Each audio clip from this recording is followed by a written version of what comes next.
ہماری طرف جو میڈیا کے لوگ کہہ رہے ہیں کہ وہ ان کو جوک در جوک ان کو مل رہے ہیں طالبان، بالکل اس میں کوئی کافی حد تک سچائی ہے کہ بہت سارے لوگوں نے ہتھیار پھینک کر یا ان کے حوالے کر کے یا طالبان کے ساتھ مل گئے ہیں، لیکن ابھی تک چونکہ دونوں کی آپس کی کہیں بھی تو بدو جنگ نہیں ہوئی، اس لیے ہم یہ نہیں کہہ سکتے کہ افغان فوج نے پسپائی حاصل کی ہے۔ اب ایک اور چیز اسی جگہ پر ہم دیکھتے ہیں، وہ یہ ہے کہ وہ سارے وار لارڈ دوستام متانور، اسماعیل خان، محقق، خلیلی، عبداللہ اور قانونی، یہ تمام لوگوں کی پریزنس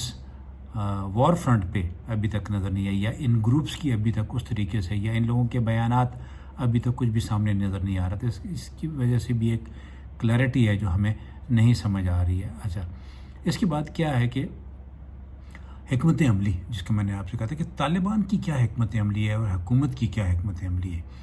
طالبان کی حکمت عملی وار فرنٹ پہ تو نظر آ گئی، لیکن پولیٹیکل فرنٹ پہ دیکھیے یا انٹرنیشنل فرنٹ پہ دیکھیے کہ وہ لوگ کیا کرتے پھر رہے ہیں۔ طالبان نے ایرانین کو انگیج کیا، ان کے پاس جا کر وہاں بات چیت کی، اور ان سے کیا بات چیت ہوئی اس میں خد و خال تھوڑے بہت آئے ہیں، لیکن ڈیٹیلز ابھی تک اس طرح کی نہیں کلیئرٹی آئی کہ آخر وہ کس لیے گئے تھے، ان کا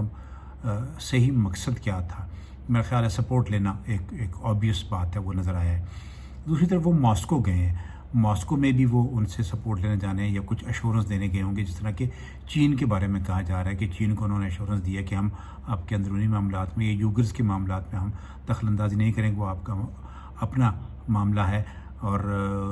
چین اس لیے بھی وہ ایشورنس دینا چاہ رہے ہوں گے بیکاز چین کی اچھی خاصی انویسٹمنٹ ہے افغانستان میں، اور چین چاہتا ہے کہ افغانستان میں امن رہے تاکہ اس کا جو اکنامک یا جو اس کی اقتصادی ترقی ہے اس علاقے کی، اس ریجن کی، یا ان کے اپنے اقتصادی آبجیکٹیو جو ہیں اس کو اچیو کرنے کے لیے افغانستان کا پرامن ہونا ضروری ہے، اس لیے وہ ایشورنس دیے۔ امریکہ سے بھی وہ انگیج ہیں۔ اچھا، افغان حکومت سے بھی طالبان انگیج ہیں۔ اس کا مطلب یہ ہے کہ طالبان دونوں طرف یعنی ملیٹریلی بھی انگیج ہیں، اور اپنی حکمت عملی ان کی وہی ہے جو میں نے پہلے بتائی۔ دوسری طرف ان کی سیاسی حکمت عملی ڈپلومیٹک فرنٹ پر بھی اور انٹرنیشنل فرنٹ پر بھی وہ انگیج ہیں۔ اس کا مطلب ہے کہ وہ کوشش کر رہے ہیں کہ کسی طریقے سے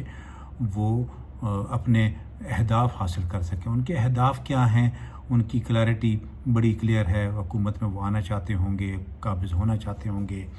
پرامن طریقے سے وہ لینا چاہتے ہوں گے، اور اپنے سائز کے حساب سے وہ حکومت میں اپنا حصہ بھی لینا چاہتے ہوں گے، اور وہ کنٹرول کرنا چاہتے ہوں گے۔ اسلامی امارات کا بنانا ان کا آبجیکٹیو ہے، انٹرنیشنل فورسز کا ایگزٹ ان کا آبجیکٹیو ہے۔ یہ چیز افغان حکومت کی حکمت عملی جو ہے اس میں کلیئرٹی نہیں ہے ابھی تک مجھے، بیکاز غنی صاحب اور عبداللہ صاحب امریکہ گئے تھے، لیکن واپس آنے کے بعد ان کی طرف سے کوئی ایسی چیز نہیں آئی سوائے اس کے کہ انہوں نے کہا طالبان کو منع کیا ہے، طالبان سے کہا ہے کہ آپ ملیٹریلی لینے کی کوشش مت کریں، ہم آپ کو کنٹیسٹ کریں گے، اور عوام آپ کو کنٹیسٹ کرے گی، اور افغان سیکورٹی فورسز آپ کو کنٹیسٹ کریں گے، اور یہ ایک ملک خانہ جنگی طرف چلا جائے گا۔ اس لیے وہ بھی ان کو کہہ رہے ہیں کہ پرامن طریقے سے کوئی درمیانہ راستہ ڈھونڈنے کی کوشش کریں۔ اب ان باتوں کے بعد افغان عوام کیا جو عوام کے بارے میں جو تھوڑی بہت چیزیں پتہ چلی ہیں، زیادہ تر وہی جو شروع میں بھی کہا تھا کہ بہت سارے لوگ جنگ سے تنگ آئے ہوئے ہیں، بہت سارے لوگوں نے سارا افغان نیشن اس کو کہتے ہیں فیڈ اپ آف وار، 40 سال کی جنگ ہے، اس لیے وہ بھی اس کا پرامن حل دیکھنے کی کوشش کر رہے ہیں، اور شاید اسی وجہ سے وہ کسی جگہ پہ بھی اس طریقے سے جس طریقے سے ہم لوگ سمجھ رہے ہیں یا کچھ اور لوگ اینالسٹ سمجھ رہے ہیں کہ شاید ایک خانہ جنگی کی صورتحال، لیکن خانہ جنگی کی صورتحال ابھی تک واضح نہیں ہے، اس لیے کہ طالبان ابھی تک کوشش میں ہیں اور افغان حکومت بھی اسی کوشش میں ہے کسی طریقے سے اس کا پرامن حل نکالا جائے۔ تو مجھے لگ رہا ہے کہ آنے والے دنوں میں مزید افغان فتوحات میں شاید تیزی نہ آئے، ہاں ان کی انگیجمنٹ بڑھ جائے گی، اور وہ کوشش کریں گے کہ کسی طریقے سے کوئی پیسفل ریزالو، چاہے وہ انٹرم گورنمنٹ کی صورت میں ہو، چاہے کسی اس کے سلسلے میں ہم کافی مرتبہ بات کر چکے ہیں۔ تو آج میں نے سوچا کہ میں آپ سے اس سلسلے میں بات کروں، دیکھتے ہیں کہ آنے والے دنوں میں کیا یہی لاہ عمل جو ہم سوچ رہے ہیں افغانستان میں افغان حکومت کا اور طالبان کا یہی ہے یا کوئی اور تبدیلی آتی ہے؟ Thank you very much. اللہ حافظ.